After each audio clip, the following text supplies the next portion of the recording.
Sir வணக்கம் sir. என் பேர் Ramesh. Software engineering முடிச்சிருக்கேன். மீடியாவில் ஏதாச்சும் சின்ன வேலை இருந்தால் சொல்லுங்கள் சார். என் பயோடேட்டாவை அனுப்பட்டுமா? வெறும் 4 வருஷத்துக்கு முன்னாடி ஒரு பிரபல தமிழ் ஊடகத்தோட எடிட்டருக்கு ஏதாச்சும் ஒரு வேலை கிடைக்குமான்னு இப்படி வாட்ஸ்அப்லையும் எக்ஸலத்துலையும் மெசேஜ் அனுப்பிட்டு அலைஞ்சிட்டு இருந்த ஒரு சாமானிய இளைஞன் இன்றைக்கி அதே மீடியாக்கள் முன்னாடி நூற்றுக்கணக்கான கேமராக்கள் ஃப்ளாஷ் அடிக்க கழுத்தில் மாலையோட தமிழ்நாட்டோட மிக முக்கியமான துறையான இந்து சமய அறநிலையத்துறையினுடைய அமைச்சராக கெத்தா வந்து நிற்கிறார் அப்படின்னா உங்களால் நம்ப முடியுதா? சினிமாவில் தான் ஒரு சாதாரண ஏழை பையன் திடீர்னு முதலமைச்சராகவோ அமைச்சராகவோ மாறியானியா எங்களை தட்டி கேட்பார்.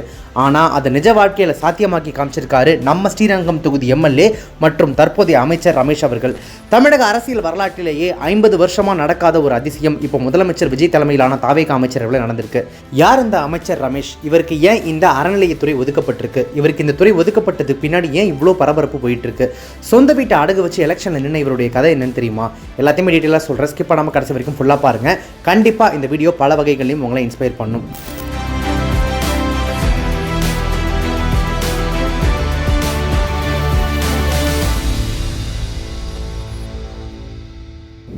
முதல்ல இப்போ சோஷியல் மீடியாவை உலுக்கிட்டு இருக்கக்கூடிய அந்த வைரலான விஷயத்துக்கு வரலாம். பிரபல ஊடகவியலாளரும் சமயம் தமிழ் இதனுடைய தலைமை செய்தி ஆசிரியருமான ஸ்டீஃபன் அவர்கள் தன்னுடைய அதிகாரப்பூர்வ எக்ஸ் வலைதள பக்கத்தில் ஒரு ஸ்க்ரீன்ஷாட் ஒன்று பகிர்ந்திருந்தார். அதுதான் இப்போ ஒட்டுமொத்த தமிழ்நாட்டினுடைய ஹாட் டாப்பிக்காக மாறியிருக்கு. சில வருஷங்களுக்கு முன்னாடி ஒரு சாதாரண மென்பொருள் பொறியாளராக, அதாவது சாஃப்ட்வேர் ப்ரொஃபஷனலாக இருந்த நம்ம ரமேஷ் அவர்கள் ஊடகத்துறையில் ஏதாவது வாய்ப்பு கிடைக்குமா, மீடியாவில் எனக்கு ஏதாவது வேலை கிடைக்குமா அப்படின்னு சொல்லி தன்னுடைய பயோடேட்டாவை அனுப்பி, சார் வேலை இருந்தால் சொல்லுங்கள் அப்படின்னு ரொம்ப எளிய முறையில் அவர்கிட்ட உதவி கேட்டிருக்காரு. அன்னைக்கு வேலை தேடி அலைஞ்ச அதே இளைஞன் இன்னைக்கு அதே மீடியாக்கள் முன்னாடி கம்பீரமாக அமைச்சராக பேட்டி கொடுக்குற நிலைக்கு உயர்ந்திருக்காரு. இதை பார்த்த நெட்டிசன்கள் எல்லாருமே விடாமுயற்சியும் உழைப்பும் இருந்தால் வாழ்க்கை எப்படி மாறும் அப்படின்றதுக்கு இவர் தான் என் நிஜமான ரோல் மாடல் அப்படின்னு சொல்லிட்டு அவர் உருகி போய் பாராட்டிட்டு இருக்காங்க.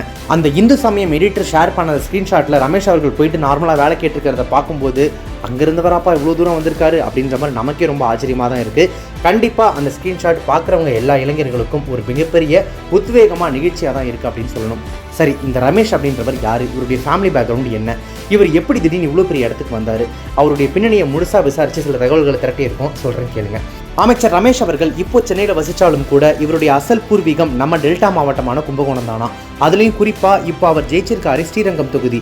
அது அவருடைய பாட்டி வழி பூர்வீகம் அப்படின்னு சொல்கிறாங்க.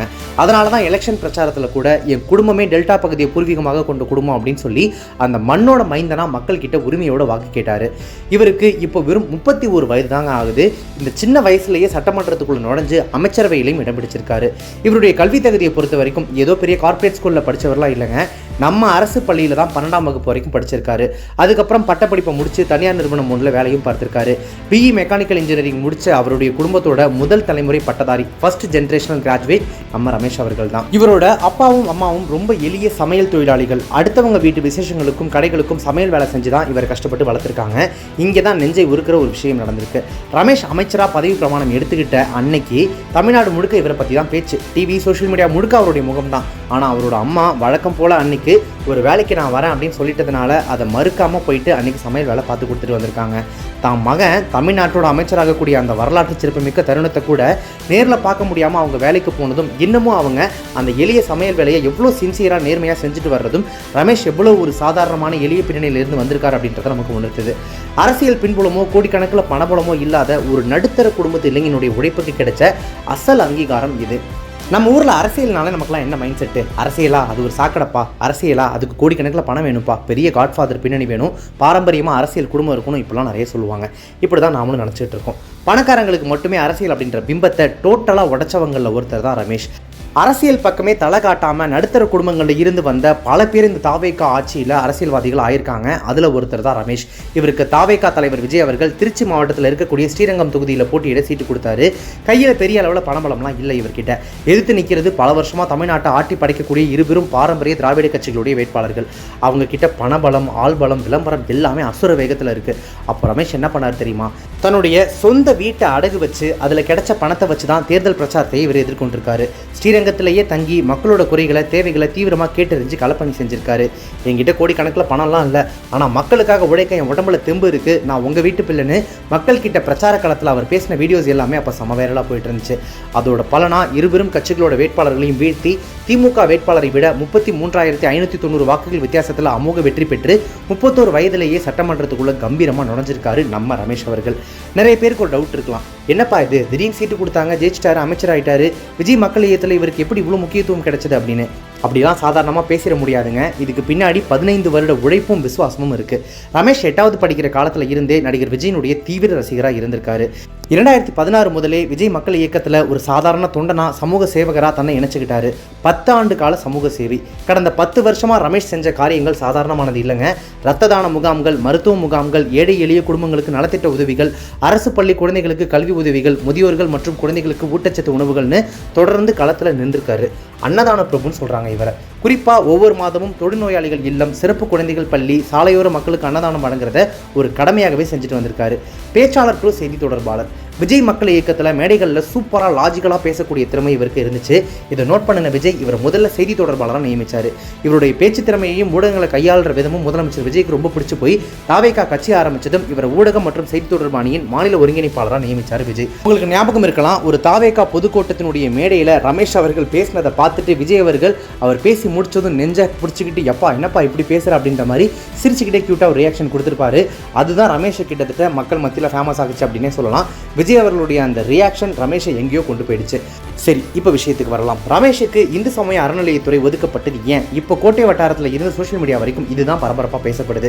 இது இல்லை என்ன பரபரப்பு இருக்குது, ஏன் இவ்வளோ பரபரப்பாக பேசுகிறாங்க? இதுக்கு பின்னாடி இருக்கக்கூடிய அந்த அசல் அரசியல் பின்னணி என்ன தெரியுமா? தமிழக அரசியல் வரலாற்றை கொஞ்சம் பின்னோக்கி எடுத்து பார்த்தீங்க அப்படின்னா, கடந்த 50 ஆண்டு கால திராவிட கட்சிகளினுடைய ஆட்சிகளில் பிராமண சமூகத்தை சேர்ந்தவங்களுக்கு அமைச்சர் பொறுப்பு கொடுக்கப்படுறது ரொம்ப ரொம்ப அரிதான ஒரு விஷயங்க. ஏன் பிராமண சமூகத்தை சேர்ந்த செல்வி ஜெயலலிதா அவர்களே முதலமைச்சராக இருந்த காலத்தில் கூட அவங்களோட அமைச்சரவையில் பிராமண சமூகத்தை சேர்ந்த யாருமே அமைச்சராக இடம்பெறல அப்படின்றது குறிப்பிடத்தக்கது. இதுதான் யதார்த்தம். ஆனால் இந்த முறை திராவிட கட்சிகளுக்கு மாற்ற ஆட்சியை பிடிச்ச முதலமைச்சர் விஜய் ஒரு அதிரடியான முடிவை எடுத்திருக்காரு. தமிழக அரசியல் வரலாற்றை திரும்பி பார்க்க வைக்கக்கூடிய மாதிரி பிராமண சமூகத்தை சேர்ந்த 2 பேருக்கு அமைச்சரவையில் இடம் கொடுத்திருக்காரு. முதலாவதாக விஜய் அவர்களுடைய 25 ஆண்டு கால நண்பரான வெங்கடரமணன் மயிலாப்பூர் தொகுதியில் ஜெயிச்சவர், அவருக்கு உணவுத்துறை ஒதுக்கப்பட்டிருக்கு. இரண்டாவதா நம்ம ஸ்ரீரங்கம் ரமேஷுக்கு மிக முக்கிய துறையான இந்து சமய அறநிலையத்துறை ஒதுக்கப்பட்டிருக்கு. ஸ்ரீரங்கம் அப்படின்னாலே ஆன்மீக பூமி, புகழ்பெற்ற ரங்கநாதர் கோவில் இருக்கிற இடம். அந்த தொகுதியில் ஜெயிச்ச பிராமண சமூகத்தை சேர்ந்த அதே சமயம் ஒரு ஏழை நடுத்தர பின்னணி கொண்ட ரமேஷுக்கு அறநிலையத்துறையை விஜய் கொடுத்திருக்கிறது மிகப்பெரிய அரசியல் நகர்வாக பார்க்கப்படுது. கடந்த சில வருஷங்களாகவே தமிழ்நாட்டில் இருக்கக்கூடிய சில அமைப்புகள் மற்றும் ஆன்மீகவாதிகள் தரப்பில் இருந்து ஒரு முக்கியமான கோரிக்கை தொடர்ந்து வைக்கப்பட்டு வருது. அது என்னன்னா, கோவில்களை அரசுகிட்ட இருந்து விடுவிக்கணும், அறநிலையத்துறையின் கட்டுப்பாட்டை நீக்கி ஆன்மீக பெரியோர்கள் மற்றும் பக்தர்கள்கிட்டயே நிர்வாகத்தை ஒப்படைக்கணும் அப்படின்றது தான். இப்படிப்பட்ட ஒரு தார்மீக மற்றும் அரசியல் ரீதியான அழுத்தங்கள் நிலவி வந்துட்டு இருக்கக்கூடிய இந்த சூழலில் தான் முதலமைச்சர் விஜய் இந்த அதிரடியான முடிவை எடுத்திருக்காரு. ஆன்மீக பூமியான ஸ்ரீரங்கத்தில் ஜெயிச்ச பிராமண சமூகத்தைச் சேர்ந்த ரமேஷ் கிட்டையே இந்த துறையை ஒப்படைச்சதன் மூலமா விஜய் ஒரே கல்லில் 2 மாங்காக்களை அடிக்க முயன்றிருக்காரு அப்படின்னு அரசியல் விமர்சகர்கள் சொல்றாங்க. அதாவது விஜய் மீது வைக்கப்படக்கூடிய இந்து மத எதிர்ப்பு அப்படின்ற முத்திரையை உடைக்கவும், அதே சமயம் கோயில் நிர்வாக முறைகளில் பாரம்பரிய புரிதல் கொண்ட ஒருத்தரையே அந்த துறையின் தலைவராக்குவதன் மூலமா ஆன்மீகவாதிகள் மற்றும் பக்தர்களின் நன்மதிப்பை பெறவும் இந்த நியமனம் ஒரு வலுவான கேடயமாக பார்க்கப்படுது. இருந்தாலும் இந்த நியமனம் ஒரு புதிய விவாதத்தையும் முரண்பாட்டையும் கிளப்பி இருக்கு. கோவில்களை அறநிலையத்துறையின் பிடியிலிருந்து விடுவிக்கணும் அப்படின்னு சொல்லிட்டு தொடர்ந்து குரல் கொடுத்துட்டு வந்துட்டு இருக்கக்கூடிய அதே சமூகத்தைச் சேர்ந்த ஒருவரே இப்போ அதே அறநிலையத்துறையின் அமைச்சராக அமர்ந்து அரசு கட்டுப்பாட்டை தொடரப்போகிறார் அப்படின்றது தான் அந்த முரண்பாடு. அமைச்சராக பொறுப்பேற்ற பின்பு ரமேஷ் கோவில்களை தொடர்ந்து அரசு கட்டுப்பாட்டிலேயே வைத்திருக்க போகிறாரா, அல்லது கோவில் சொத்துக்களை பாதுகாப்பதிலும் நிர்வாக சீர்திருத்தங்களிலும் தங்களுக்கு சாதகமான புதிய கொள்கை முடிவுகளை எடுப்பாரா அப்படின்ற எதிர்பார்ப்பு ஒரு பக்கம் எழுந்திருக்கு. மறுபக்கம் தமிழ்நாட்டில் பல தசாப்தங்களாக பின்பற்றப்பட்டு வரும் சமூக நீதி மற்றும் அறநிலையத்துறை கோட்பாடுகளுக்கு மத்தியில் இந்த நியமனத்தை திராவிட மற்றும் இடதுசாரி சிந்தனையாளர்கள் விமர்சிக்க தொடங்கியிருக்காங்க. அறநிலையத்துறை அப்படின்றது அனைத்து சாதியினருக்குமான சமத்துவத்தை நோக்கிய பயணமாக பார்க்கப்படும் நிலையில் இந்த தேர்வு ஒரு குறிப்பிட்ட சமூகத்தை திருப்திப்படுத்தும் நோக்கத்தில் எடுக்கப்பட்டதா அப்படின்ற கேள்வியும் எழுப்பப்படுது. சுருக்கமாக சொன்னால், ஸ்ரீரங்கநாதர் பாதம் பணிந்து ஜெயித்த ரமேஷுக்கு இப்போது அதே ஸ்ரீரங்கநாதர் கோவிலை நிர்வகிக்கும் அறநிலையத்துறை சாவியை கொடுத்திருக்காரு விஜய்.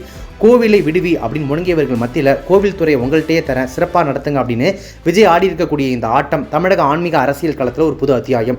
ஆனாலும் சோஷியல் மீடியாவில் அவர் சார்ந்த சமூகம் குறித்தும் அவருக்கு ஒதுக்கப்பட்ட துறை குறித்தும் ரமேஷ் மேலே சில சர்ச்சையான பதிவுகளும் விமர்சனங்களும் வராமல் இல்லை. ஆனால் ரமேஷ் இதையெல்லாம் பெருசாக எடுத்துக்காம, நான் ஆன்மீகத்தை மதிக்கிற அதே சமயம் எளிய மக்களுக்கான ஒரு உண்மையான பிரதிநிதி அப்படின்னு தான் தன்னை காட்டிக்கவே விரும்புகிறாரு. பணமும் வாரிசு அரசியலும் மட்டும்தான் ஜெயிக்க வைக்கும், சாமானியர்களுக்கு இங்கே இடமே இல்லை அப்படிங்கிற பிம்பத்தை டோட்டலாக உடைச்சிருக்காங்க இந்த தாவேகா கூட்டணியும் அமைச்சர் ரமேஷும். கடின உழைப்பும் விடாமுயற்சியும் இருந்தால் ஒரு சாதாரண நடுத்தர குடும்பத்து இளைஞன் கூட ஒரு மாநிலத்தின் சட்டமன்ற உறுப்பினராக அமைச்சராக உயர முடியும் அப்படின்றத நிரூபித்து காமிச்சிருக்காரு ரமேஷ். அடிமட்ட தொண்டனுக்கும் உண்மையான உழைப்புக்கும் மதிப்பளித்து சீட் கொடுத்த தாவேகா தலைவர் விஜய்க்கும் அதை வெற்றியாக மாற்றிய ரமேஷுக்கும் பல இடங்கள்ல இருந்தும் வாழ்த்துக்கள் குவிஞ்சிட்டு இருக்கு. நேற்று வரைக்கும் வேலை தேடி அலைஞ்ச ஒரு இளைஞன் இன்னைக்கு ஒரு மாநிலத்தோட அமைச்சராக உட்கார்ந்துருக்கிறது தமிழ்நாட்டு அரசியலில் ஒரு ஆரோக்கியமான பாசிட்டிவான மாற்றம் தான். தற்போது தமிழ்நாடு எம்எல்ஏ மற்றும் அமைச்சராக பதவியேற்றிருக்கக்கூடிய ரமேஷ் மக்களின் குறைகளை விரைந்து தீர்த்து வைப்பார் அப்படின்னு எதிர்பார்க்கப்படுது. வேலை தேடிட்டு இருக்கக்கூடிய சாதாரண இளைஞனில் இருந்து இன்னைக்கு அமைச்சராக உயர்ந்திருக்கக்கூடிய ரமேஷனுடைய இந்த நிஜ வாழ்க்கை கிட்டத்தட்ட சினிமாவுக்கு ஈக்குவலாக இருக்கு இல்லையா? அவருடைய இந்த ஜேர்னி பற்றி உங்களுடைய கருத்துக்கள் என்ன? அவர் அறநிலையத்துறைக்கு அமைச்சராக ஆக்கலாம் அப்படின்னு சொல்லி விஜய் இந்த எடுத்த முடிவு இருக்கு இல்லையா, அது சரியானது நீங்கள் நினைக்கிறீங்களா? இது பற்றின உங்களுடைய கருத்துக்களை மறக்காம கமெண்ட்ஸை தெரியப்படுத்துங்க. இந்த மாதிரியான அரசியல் அப்டேட்டுகளுக்கும் செய்திகளுக்கும் நம்ம சேனலை உடனே சப்ஸ்கிரைப் பண்ணிட்டு மறக்காம ஃபாலோ பண்ணிக்கோங்க. Subscribe to One India and never miss an update.